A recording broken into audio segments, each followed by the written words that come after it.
Well, I got the first little section out.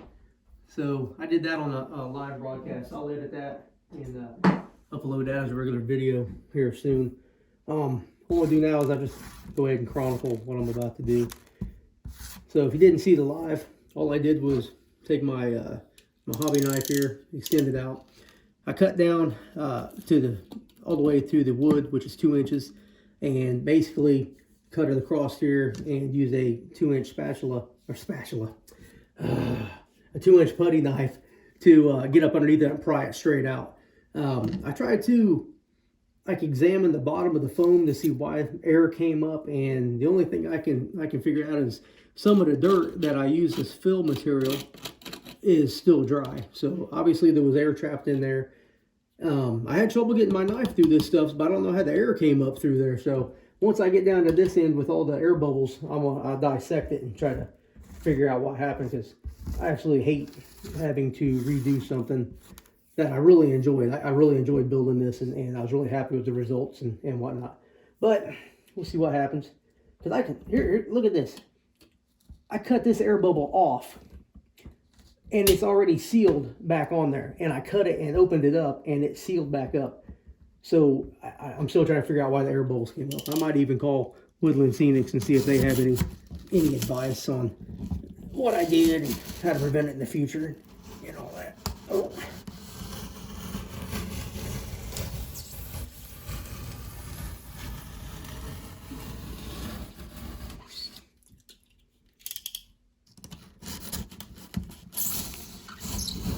I got this knife at Hobby Lobby. It's pretty decent. I got this one at Walmart. Piece of crap. So, don't be like Rob. Go to Hobby Lobby, spend the extra couple dollars on something decent.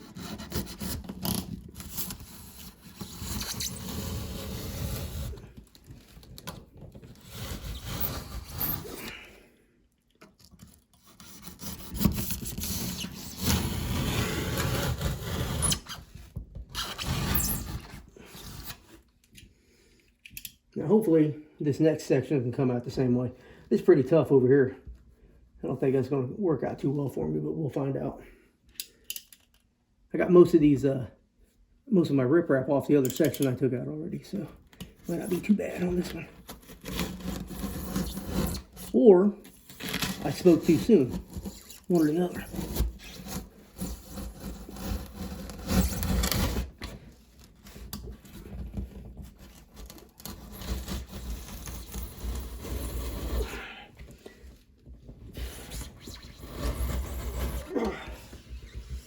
Man, that's harder than what it's supposed to be.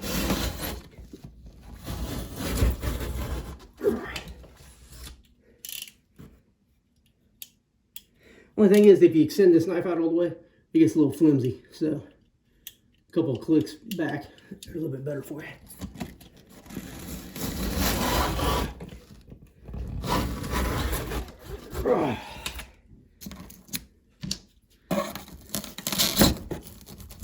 That might come out.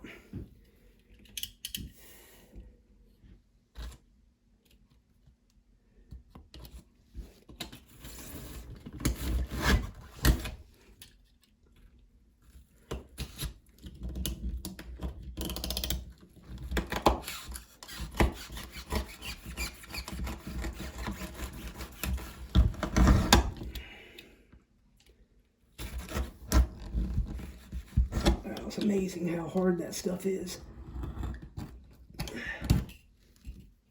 But the air bubbles worked its way out. That's crazy.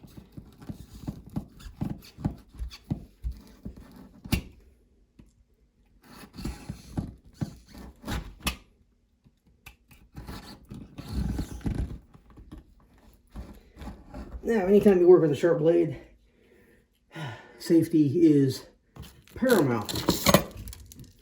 So, if you got yourself some cut-resistant gloves, you might want to wear them. Wow, look at all that stuff that came up.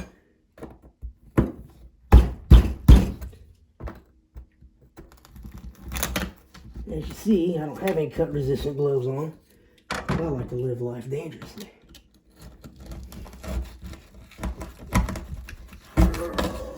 on. Come on. Wow, that stuff's hard.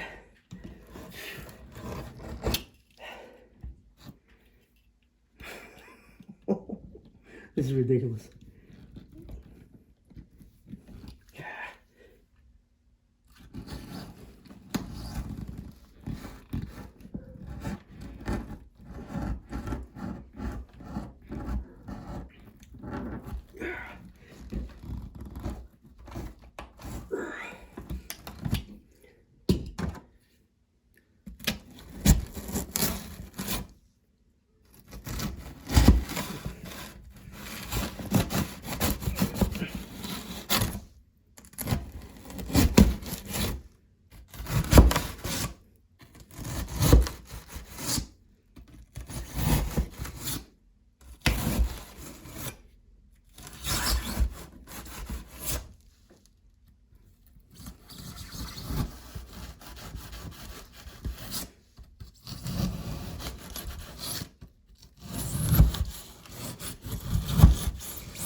Feel it going all the way down this hand.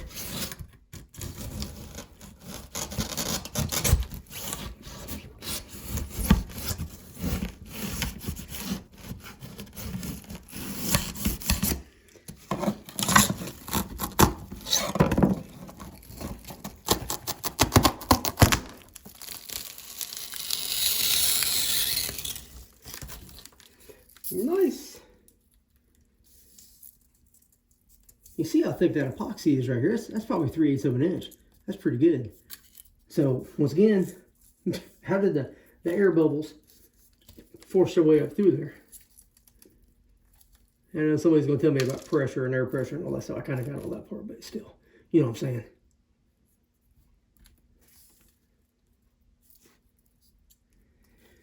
See my dirt right there? Smells funny. So, there's the next piece. Over here. 7 minutes ain't bad.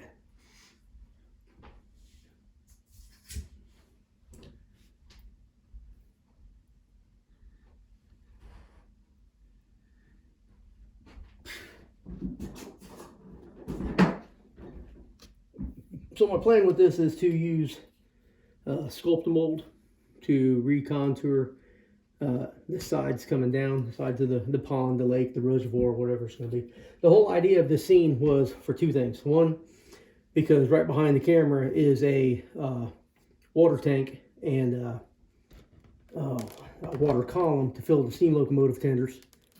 And then this was the lake that fed it, or the water source that fed the water tower. There's a little pump house right below where the camera sits right now. And then this side is a park.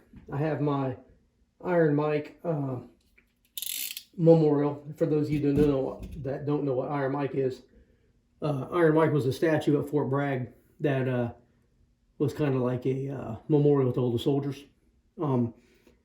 Pretty cool. It's pretty cool. It's huge. So I took this 2-inch Army Man, green Army Man, and I painted them to look like bronze. Hope you can see that. Let me see. Yeah. So he's in the park because I'm a veteran and I got a lot of deployments under my belt. That's a career Army guy. I was in for 27 years. So I got there's a huge military influence on my layout. I have Sherman tanks over here in the park. I have an ammunition plant. I have an Army depot that receives equipment and ships equipment out. I have an Army base that I'm building, a post as we called it. And I'm probably going to do a little Army airfield as well. Love the military. Loved every day I had in it. Good times, real good times. So big influence on my model railroad because, of course, railroads ship a lot on, military ships a lot on railroads. So, something I know about. I have no idea what the hell my point was all this was, but that's what happens when you're talking to your phone and trying to multitask. Men cannot multitask, or so I've been told by my wife. So she's always right, I must be wrong. If you're a newly married guy, you might want to get used to that and learn how to say you're sorry, even when you don't know what the hell you did. So, here's your life advice for the day. Oh man, that's hard.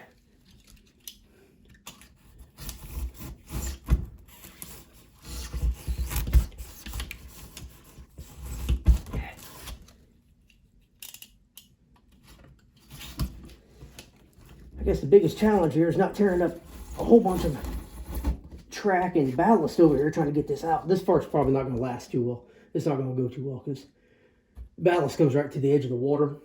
So we'll see what happens here. I might get some aggressive carving. Here, since Dwight says you can't hear me, I'll move the camera this way. How's that? See a little better?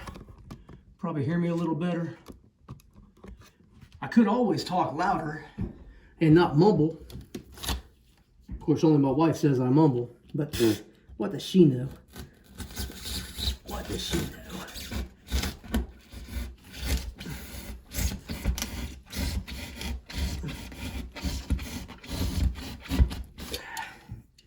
Now these cuts here, it's a little square, but when I sculpt and mold it, I'll change the contour so it's a little more curvier, so it curves better and blends better with the scenery. So I could really just cut a block out here and not worry about it too much, but we'll see. We'll see what happens. Because this part here I'm going to dissect. I'm really curious about this part. Once again, I don't know if you saw the live, but this is the water that I use. Woodland Scenics Realistic water. I mean, this stuff's pretty cool. It's pre-mixed. You know, all you do is pull the lid off and pour it in at self levels, and there's no way to mess it up. Because I had a comment on one of my short videos that I didn't get the mixture right, and I was like, well, I didn't mix it, so somebody did get the mixture right, but it wasn't me. It wasn't me. But I do have the water, or the Woodland Scenics water that you do mix, and I will make sure that I read the directions twice and get that all figured out. What my biggest concern is, I have a river scene. Let's see. I have a river scene over here. Ignore the mess. Ignore all the locomotives in the water. But this is just wood that I painted to look like muddy water, so it's green. But the banks, I did the same way. So this is all contour dirt coming down here, because this was straight down. This is all contour dirt glued in. I think when I pour the other water in there, that it shouldn't do too much over there. I'll seal it up, but it shouldn't be like up here. The water level is going to be down low, so maybe a 1/4 inch up. So hopefully I won't have any issues with that. And if I do, hopefully it just stays on the edge. I can hide it with some you know, shrubs or something like that. It's water shrubbery. This side too. This is going to be an awesome scene. That's a temporary bridge. That's just a couple of 1x4s put together, painted black, just so I could run trains. Well, back to the task at hand, and we shall get back to work here.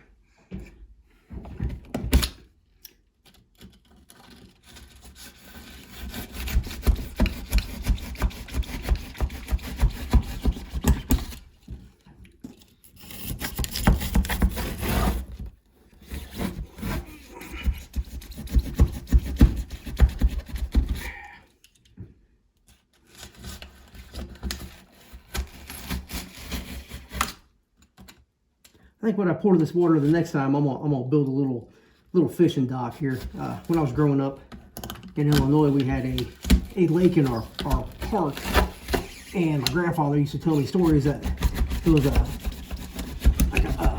fishing pier, I guess you could call it, that went into the lake, and they go out there and fish back in the olden times.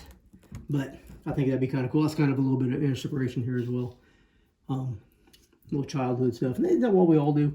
Don't we model trains, because, you know, mine's just a, you know, better times when we were kids, no responsibilities, and you know, life was great. We couldn't wait to grow up, not realizing that, you know, just full of responsibility and bills and mortgages and job and all that stuff.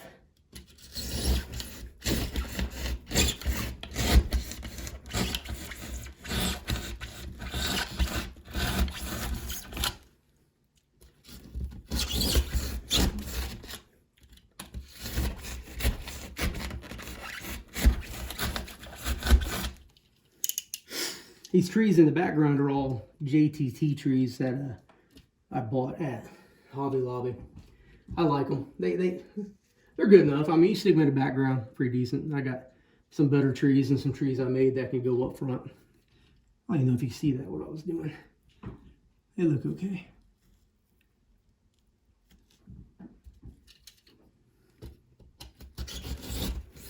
They got different heights too, so you can get like 4-inch trees and 2-inch trees. And, you know, do a pretty good job with blending them together.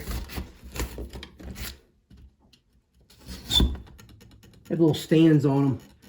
I move them around a lot. Like if I'm doing different like photography or different videos, I'll move some trees around and hide some stuff. And like don't have any scenery back here, but I got some building stuff back here, so I just, you know, do whatever I want to do.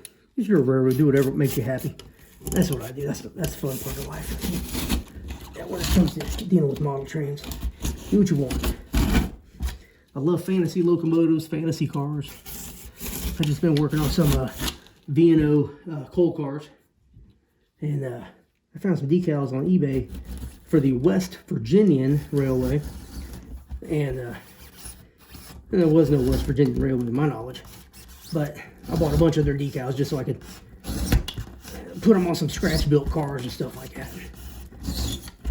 I thought it'd be kind of cool. They turned out pretty good. I'm pretty happy with them.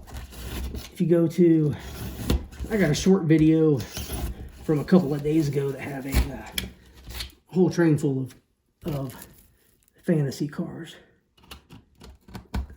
There's only like 10 cars. It's like a local, nothing super serious, but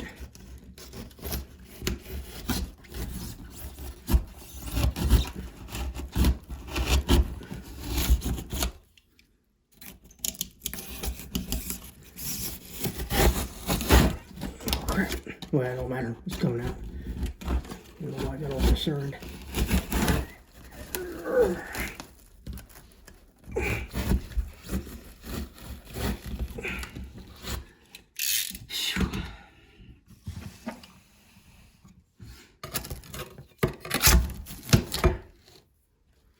Yep, 0 days without an accident or injury. That didn't come out too bad.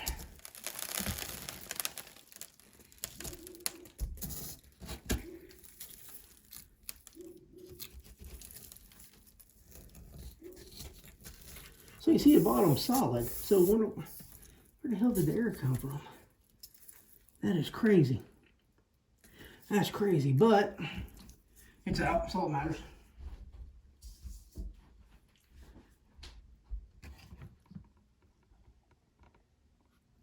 Not too bad. Not too bad at all.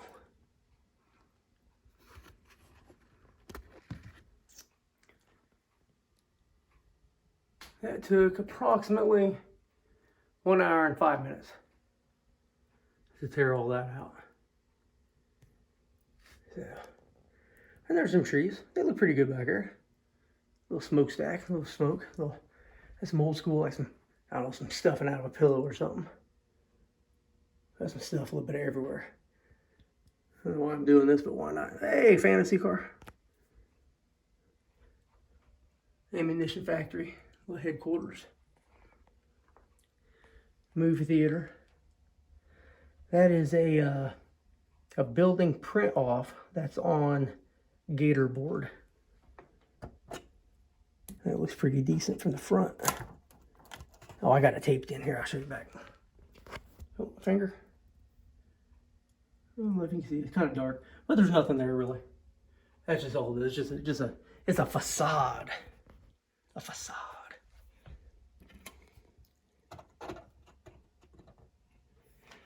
Yeah, not too bad. Little house there. Got some pine trees. I try to do my scenery where One scene can be changed real quick by just moving the camera like this. So you can't see that house, but you see the White House with the red shutters. But you got the ammunition plant back there. But you come over here and finger again, you can't see that. So, little background hills. I did this last year. I need to finish it, but you know, I get started on a project and I get bored with it. My tower. Oh, here we go. Just swinging you around a little bit. Quick tour, quick tour. This is